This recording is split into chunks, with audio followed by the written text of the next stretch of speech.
제2절 보도록 하겠습니다. 자, 2절에 보시면 이제 구체적으로 생산물 시장에 관한 것들 이야기가 쭉 나올 텐데요. 자, 그걸 하기 전에 우리가 이제 좀 기본 걸 하나 좀 더 잡고 가야 돼요. 국민소득에 관한 세 가지 측면이 있어요.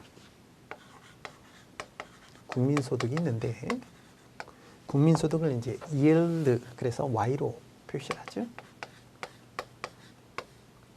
자, 국민소득의 세 가지 측면이 있어요. 예를 들어서 이제 요걸 하나 살펴볼게요. 농부가 있습니다. 농부가 말이죠, 열심히 이제 밀을 경작을 해가지고 20원에 팔았어요. 그걸 방앗간이라고 그러죠. 방앗간. 방앗간에서 이 밀을 사다가 어떻게 하죠? 밀가루를 만들었죠. 자기는 이제 30원을 더 붙였어요. 그럼 얼마짜리가 되죠? 50원 되겠죠. 농부가 밀을 경작을 하고요.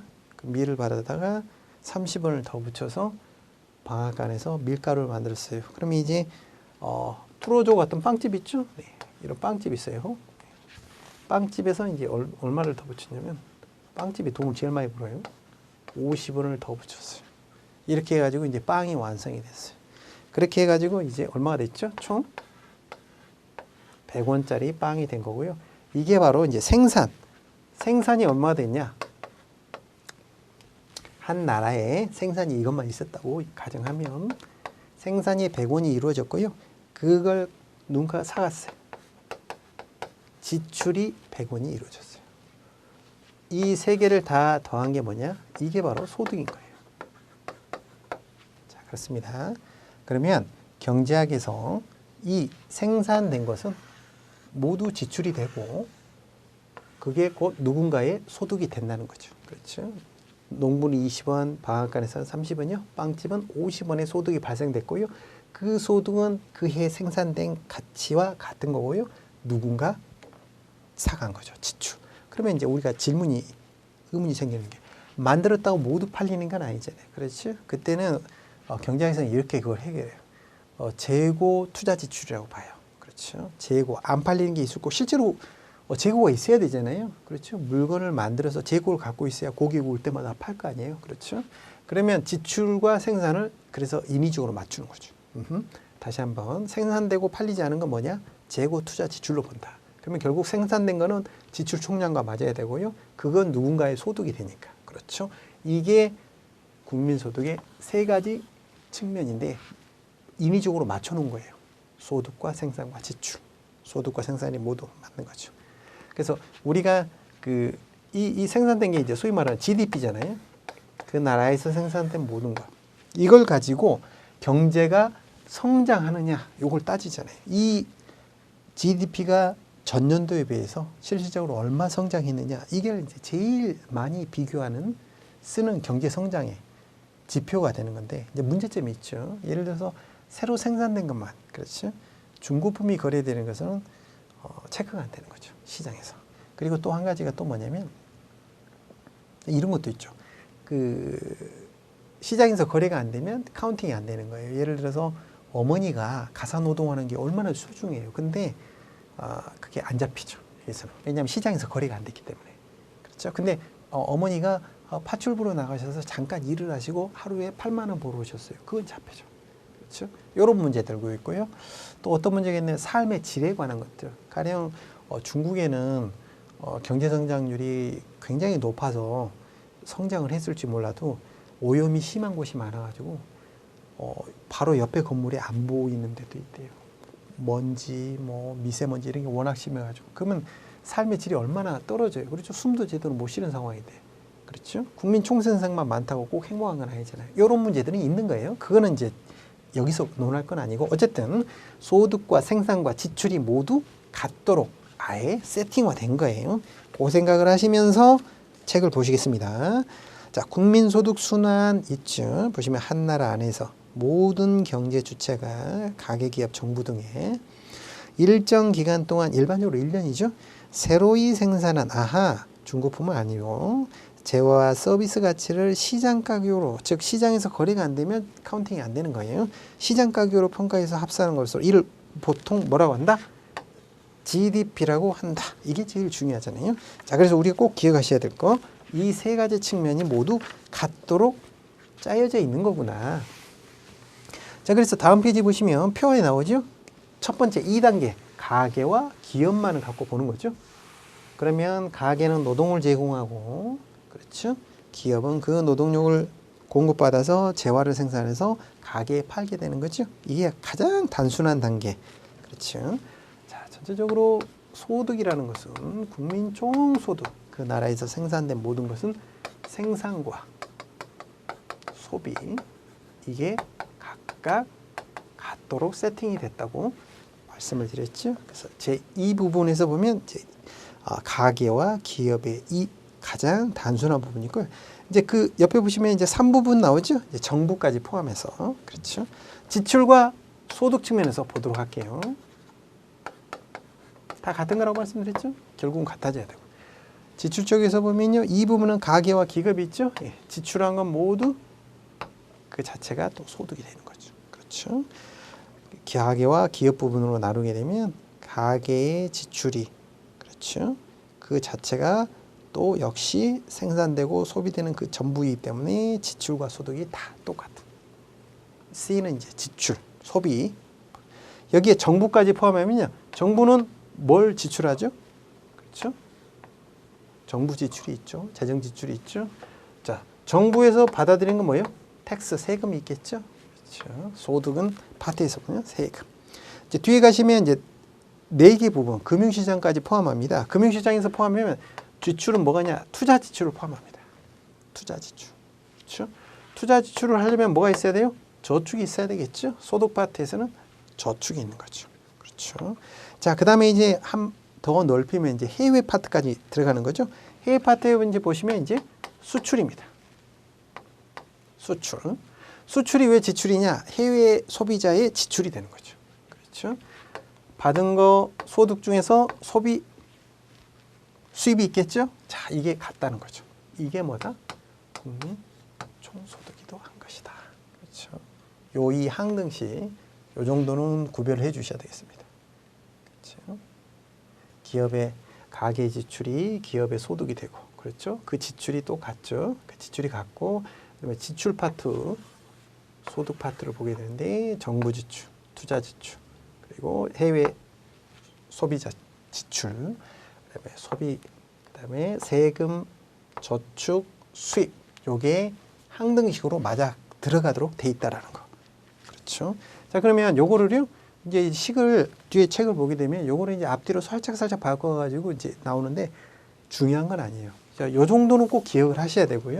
요 정도는. 요거를 이제 우리가 한국은 특히 이제 수출이 중요하잖아요. 그렇죠. 수출과 수입. 순수출이죠. 요걸 옮기면 소비는 다 똑같으니까 빼고요. 자, 보시면 이쪽 파트에서는 그렇죠. 요걸 옮기게 되면 T-G. 그렇죠. S-2자. 자, 식을 이제 이렇게 바꾸다면 이 식도 어디에 나오냐면 그 다음 페이지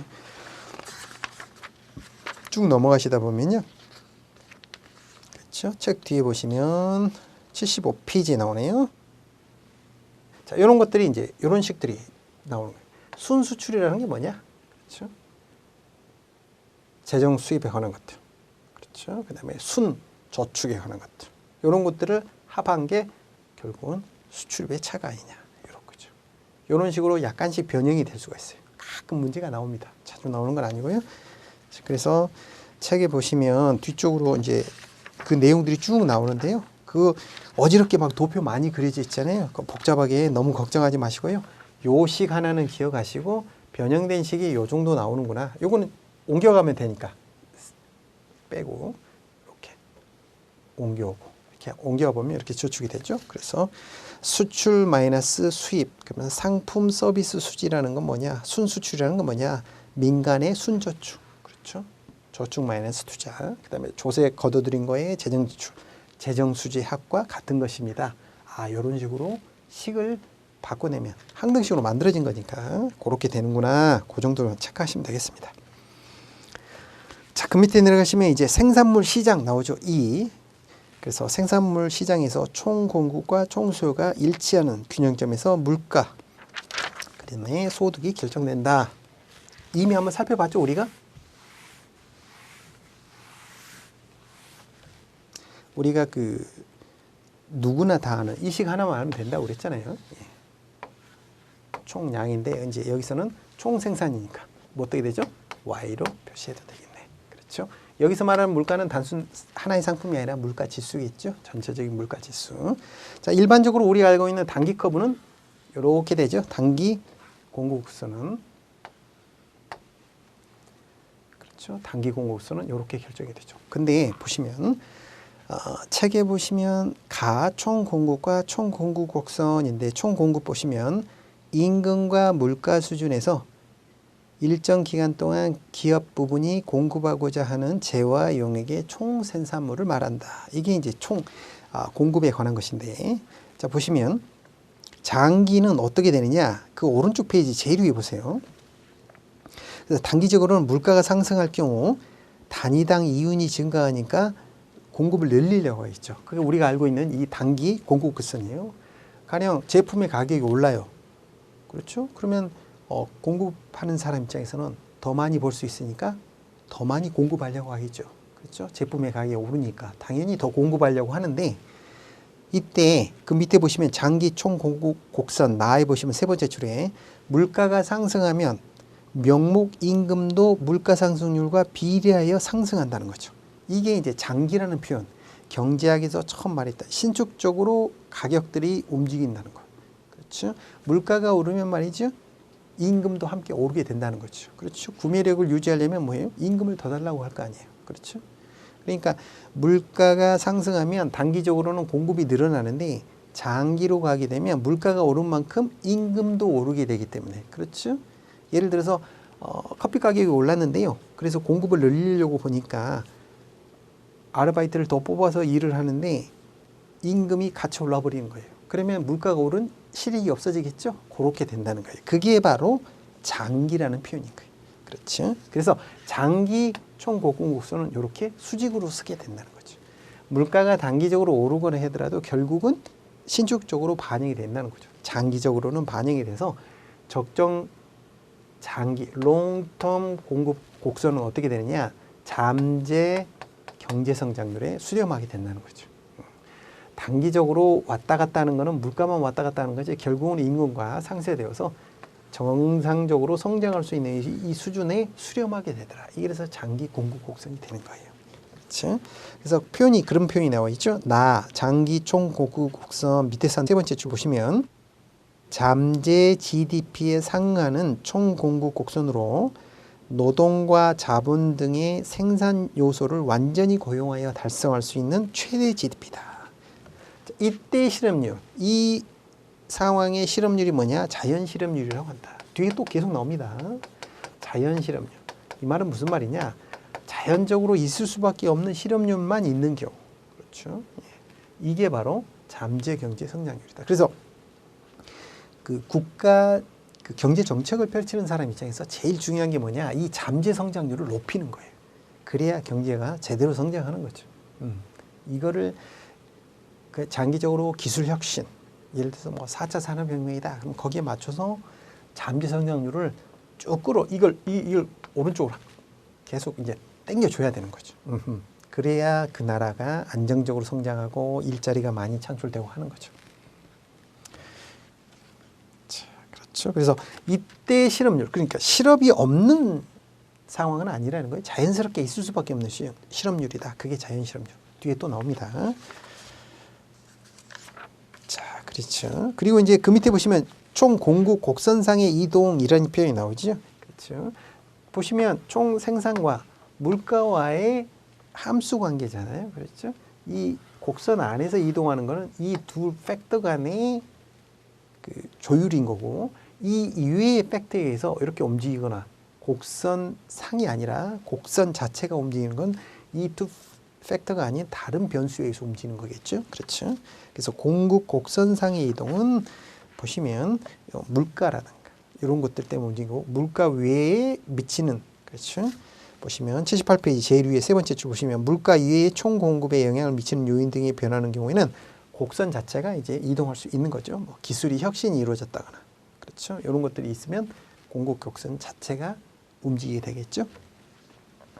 자, 그래서 다 총 공구 곡선의 이동 보시면 오른쪽에 표를 한번 보실래요? 방가로 이번에 장기 총 공구 곡선의 이동 보시면 그 박스 안에 인구 증가라는 게 있죠. 그렇죠. 그러면 이 장기 총 공구 곡선이 어떻게 하면 우상향을 시키는 게 이제 경제 정책을 하시는 분들한테 제일 중요한 것 중에 하나인데, 인구 자체가 는다거나, 이건 이제 기본적으로 생산을 할 수 있는 캐파가 느는 거잖아요. 인구가 증가한다거나 물적 자본이나 인적 자본의 증가 혹은 기술의 진보, 이런 것들이죠. 그래서 최근에 보면 무슨 예를 들어서 한국 같은 경우에는 특수 상황이 있을 수 있는 게, 가령 북한과의 어떤 경제 협력이 굉장히 잘 진행이 된다 그러면 실질적인 인구 증가라든가, 그렇죠, 자본의 증가, 이런 효과를 볼 수 있는 거죠. 그렇죠? 그러면 잠재의 성장 곡선을 우상향할 수 있는 중요한 기회가 될 수도 있을 수 있다라는 거예요. 자, 그 밑에 보시면 이제 총 수요가 나오죠. 총 수요도 마찬가지죠. 총 수요를 보시면, 그렇죠? 우리는 이제 Q인데 이건 한 나라로 보면 이렇게 이제 국민 총 생산이 되는 거죠. 그다음에 이게 물가. 그렇죠? 총 수요는 우하향하는 거죠. 네, 그렇죠. 물가 오르는, 가격이 오르면 어떻게 됐습니까? 수요가 줄고, 가격이 떨어지면 수요가 늘어나죠. 너무나 당연하죠. 물가 하락은 총 수요량이 증가하게 되는데, 그 이유는 무엇이냐? 분석해 보면 첫 번째 나오는 게 구매력 효과라는 거죠. 물가가 떨어지면 실질적으로 구매력이 늘어나는 셈인 거잖아요. 그렇죠? 100원에 한 개였는데, 그렇죠, 50원으로 떨어지면 두 개를 구매할 수 있잖아요. 같은 가격에. 그러면 실질 소득이 증가하는 셈인 것이다. 그 다음 페이지 보시면 실질 통화가 공급하는, 그러니까 물가가 하락하게 되면 통화 공급이 증가하는 효과를 나타내는 것이다. 같은 논리고요. 부의 효과라는 게 있죠. 그렇죠? 이 역시 연결되네요. 물가가 하락하면 부의 실질 구매액이 증가하는 것이다. 이게 부의 효과죠. 그 다음에 순수출 효과라는 게 있죠. 국내 생산물의 가격, 그러니까 국내 물가가 떨어지게 되면 해외에서 아무래도 구매하기가 편해지잖아요. 그렇죠. 예. 그런 것들 때문에 가격 경쟁이 커서 수출이 늘어나게 되는. 그렇죠. 자, 그리고 이제 그 밑에 보시면 총 수요 곡선상에서 이동하는 거 마찬가지죠. 가격과 생산에 관한 것들, 이 가격 팩터에 의해서 움직이는 것들은 곡선 안에서 움직이는 거고, 그 외의 것은 수요 곡선 자체가 변하는 거죠. 자, 오른쪽에 보시면 가계의 소비 지출에 미치는 영향 요인이라고 나와 있는데, 요걸 한번 좀 잘 봐주세요. 표 나와 있죠. 영향 요인이 있고, 그 다음에 관계가 어떻게 되느냐, 요게 이제 정리된 표인데, 요걸 한번 좀 봐주세요. 영향 요인의 첫 번째 보시면 표 안에 실질 소득의 증가라는 표현이 있죠. 자, 보세요. 소득이 증가합니다. 소비도 증가할까요? 어렵지 않죠? 네, 좋습니다. 소비 지출이 증가하고요. 자, 그 다음에 보시면 실질 이자율이 상승, 이게 세 번째 나오죠. 이자율이 올라갔어요. 그럼 소비에는 어떤 영향을 미칠까요? 이자율이 올라가면 아무래도 자금을 끌어다 쓰기가 어려워지죠. 소비 지출이 감소하네요. 따라오실 수 있죠. 자, 그리고 이제 한 가지 주의하셔야 될 게 뭐냐면 미래 기대라는 표현이 있죠. 미래 기대를 해가지고 물가 상승이에요. 자, 일반적으로 물가가 상승하면 수요가 줄어야 되는데, 미래에 물가가 오르리라고 예상하면 사람들이 어떤 행동을 보이죠? 미리 사죠. 사재기를 하죠. 그렇죠? 그래서 보시면 물가 상승이라고 기대를 하게 되면 소비 지출이 증가하게 된다는 거죠. 예, 단기적으로. 이해되시죠? 요거 조금 헷갈리시면 안 돼. 그래서 일본은 반대 효과가 있어요.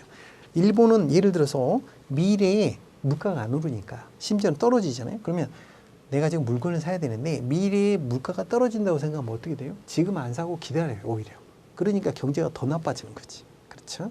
예, 이건 반대 상황인 거죠. 그래서 물가 상승을 미래에 기대하면 물가가 상승함에도 불구하고 단기적으로는 소비줄이 증가한다는 거죠. 총수요 곡선이 오른쪽으로 움직일 수 있다는 거예요. 자, 그거 좀 체크하시면 되고요. 자, 기업 부분의 투자는 어떻습니까?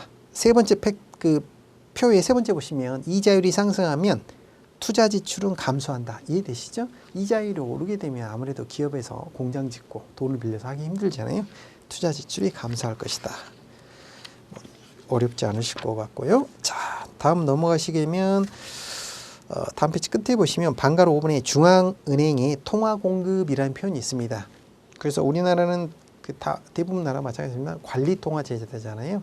그렇죠? 근본위 제도가 이제 무너진 지 오래됐는데 근본적으로 유일한 발권력을 가진 게 바로 중앙은행 아니겠습니까? 그래서 통화 공급을 하는데 첫 번째 통화 공급이 증가하면 총 수요가 증가한다. 왜냐하면 통화 공급을 늘리게 되면 이제 사람들 호주머니에 이제 돈이 통화가 많이 있을 거 아니에요. 아무래도 총 수요가 증가하겠죠.